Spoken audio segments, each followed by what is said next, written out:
안녕하세요, 여러분. 혹시 그런 경험 없으세요? 분명히 실화라고 하는데 어떤 이야기는 너무 비현실적이라서 믿기지가 않고 또 어떤 이야기는 이상하게 좀 가짜처럼 느껴질 때요. 왜 똑같은 실화를 바탕으로 했는데도 이런 차이가 생기는 걸까요? 오늘 바로 이 트라우마와 진실 그리고 이야기의 거리라는 아주 흥미로운 개념을 통해서 그 비밀을 한번 파헤쳐 보려고 합니다. 자, 한번 상상해 보세요. 2023년 한국 시리즈 3차전 9회 말 LG 트윈스가 KT 위즈의 5대7 2점 차로 뒤지고 있어요. 아웃 카운트는 이제 딱 하나 남은 상황. 팬들 얼굴에 거의 폐색이 짙어지고 있었죠.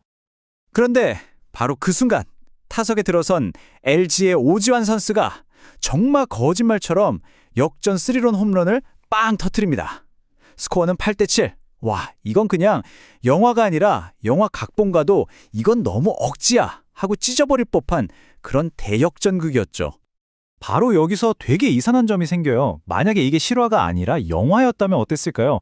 아마 대부분의 관객들이 에이, 너무 자기적이잖아. 말도 안 돼. 이러면서 혹평했을 거예요. 왜 우리는 현실에서는 이렇게 감동하는데 이게 허구의 이야기였다면 개연성 없다고 비판하는 걸까요?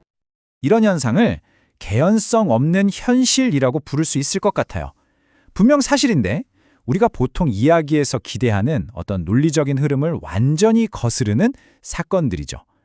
이런 말도 안 되는 현실은 스포츠 경기처럼 극적인 순간에도 있지만 인류 역사상 가장 끔찍하고 또 가장 거대한 규모로 나타난 사례가 있습니다. 바로 홀로코스트입니다. 자, 그래서 지금부터 홀로코스트를 다룬 두 권의 책을 비교하면서 왜 어떤 실화는 진짜처럼 느껴지고 또 다른 실화는 가짜처럼 느껴지는지 그 비밀을 본격적으로 파헤쳐 보겠습니다. 오늘 우리가 살펴볼 두 책입니다. 하나는 에디 제이코가 직접 쓴 넌픽션 회고록, 세상에서 가장 행복한 100세 노인이고요. 다른 하나는 헤더 모리스가 생존자를 인터뷰해서 쓴 소설, 아우슈비츠의 문신가입니다. 딱 봐도 아시겠죠? 한 권은 당사자의 직접적인 경험담이고 다른 한 권은 다른 사람이 그 경험을 재구성한 이야기라는 점. 이게 아주 중요합니다. 이것이 바로 오늘 우리가 풀어야 할 핵심 미스터리입니다.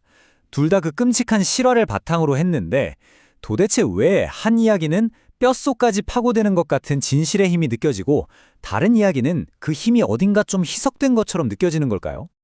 자, 그 이유를 설명하는 첫 번째 가설은요. 사실 아주 간단합니다.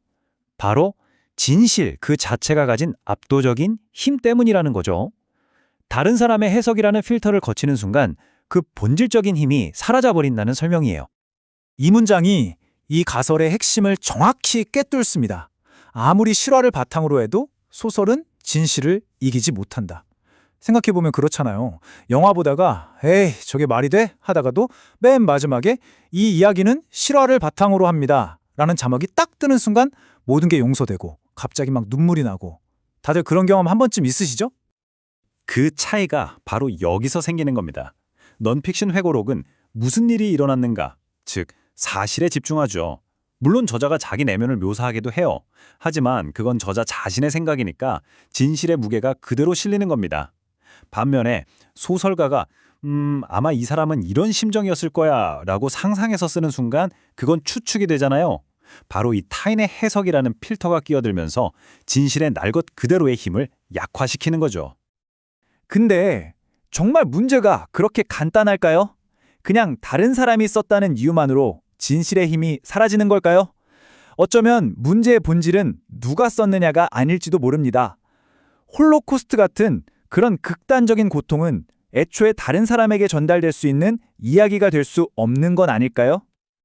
자, 여기서 사회학자 엄기호가 제시한 두 번째 이론을 한번 살펴보겠습니다. 그는 깊은 고통이란 본질적으로 다른 사람과 소통될 수 없는 지극히 고독한 울부짖음이라고 말합니다. 이 문장이 고통의 본질을 정말 뼈때리게 보여주죠.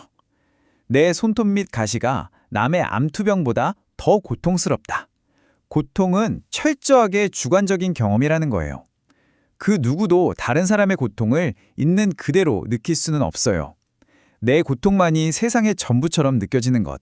그게 바로 고통의 속성이니까요. 이 이론에 따르면 그래서 극심한 고통은 시작과 끝이 있는 이야기가 될 수가 없습니다. 그냥 의미 없이 터져나오는 울부짖음일 뿐인 거죠. 이 울부짖음은 너무나 고독해서 다른 사람과 공유될 수가 없어요. 결국 고통은 우리를 세상과 연결하는 다리가 아니라 오히려 우리를 단절시키는 벽이 되는 셈입니다. 자, 그러면 우리는 딜레마에 빠집니다. 고통받는 당사자가 할 수 있는 게 울부짖음뿐이라면 그 끔찍한 진실은 도대체 어떻게 세상에 알려지고 또 기억될 수 있을까요? 바로 여기에 마지막 열쇠, 거리라는 개념이 등장합니다. 해답은 진짜 의외의 곳에 있었습니다. 바로 거리에 있어요.